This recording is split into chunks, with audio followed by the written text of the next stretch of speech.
In 1956, some years after the book's publication, sometime after the passing of Stalin and the beginning of Khrushchev's rule, the people of Hungary spontaneously revolted against the Soviet Union.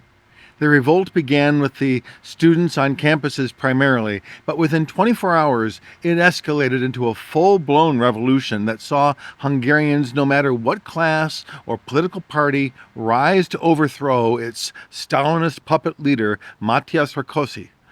Within 2 weeks, Russia's tanks rolled on Hungary and eventually subdued it, returning it to totalitarian rule. But for those 2 weeks, Hungarians spoke of freedom and of truth.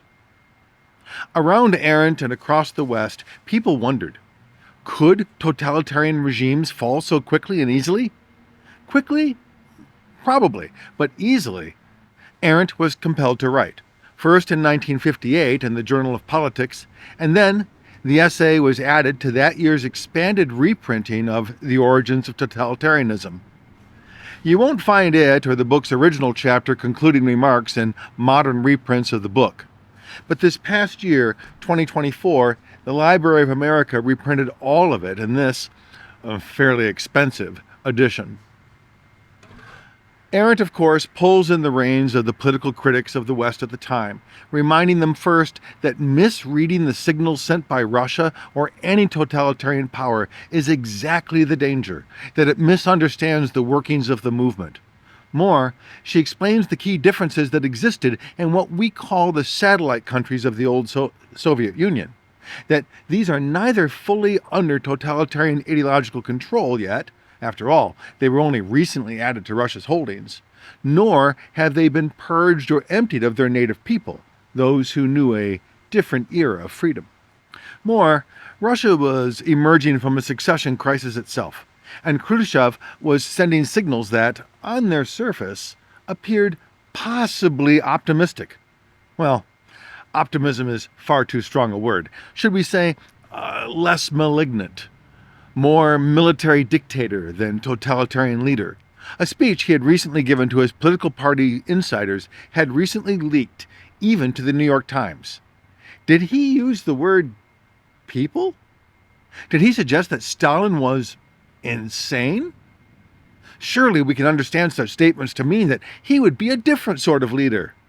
Hungary revolted soon after that leak, and it was crushed.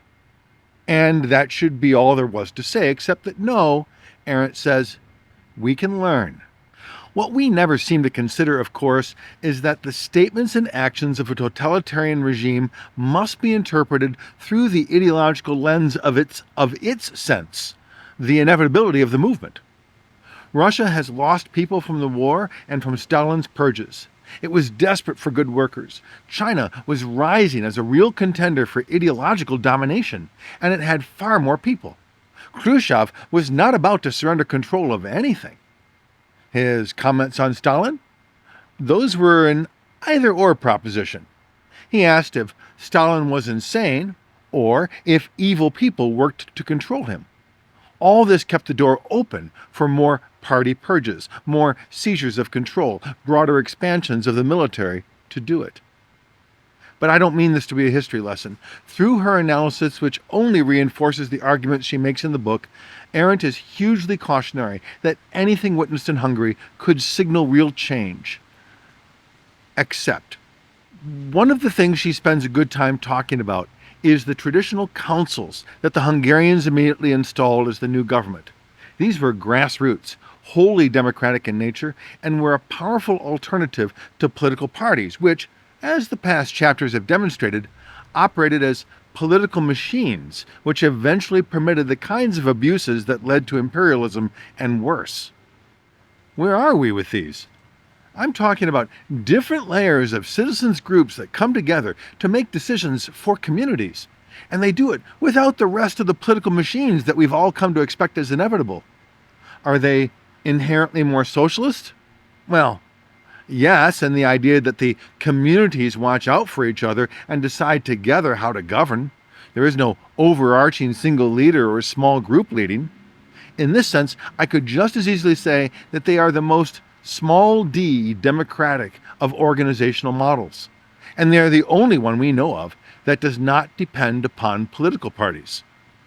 Now, one part I like especially is this line: whoever misuses power or perverts it into violence, or is only interested in his private affairs without concern for the common world, is simply not fit to play a role in political life. He's therefore not accepted on the councils. What an ethic! In fact, this was just about the only criterion for excluding anyone. Those who openly seek power are not included. Concept. And this is a concept I think is interesting too, about the original closing to the book, her chapter called Concluding Remarks. This chapter was eventually replaced by Chapter 13, Ideology and Terror, and a new preface, and so it has much of the material we saw in those chapters. But what she cut was especially interesting, and something I've been thinking about more anyway. Arendt says that we are in a terrible age, terrible in that it fills us with anxiety, the age of man. That is, now that we've witnessed totalitarian horror, we no longer can accept the arguments that the mythology of religion are the foundations for our fate, that in history or nature are the designs of moral dignity of humankind. The law by which we must govern ourselves must come from another source completely, and this is what she calls the plurality of man. That is, we must decide who we are for each other, for the simple reason that we exist together. We must together, with outside guidance or of ideological forces, decide what we mean to and for each other. What are human rights? What responsibility must we have for each other? Now, this is by no means easy. It's actually monumentally terrifying. But it's the only path forward. All else is manipulated to the ends we have seen. Morality first by utilitarian exchange, and then the dissolution of this lie into the horrors of corpse production. The moment our communities divide and exclude on this fundamental premise that we must exist together in dignity, the narratives are written. Nor can we expect that this is a conversation which will ever end, exactly because new people are born to it and contend with new challenges. The vitality of this ambition is in our constant dialogue about it. Why Arendt diluted her argument in later editions makes me wonder if even she believed this was too great an ask. Can totalitarianism be the calamity that signals a reset? Or will we and have we returned to it again and again, flirting with our own annihilation as a species and as humans with dignity?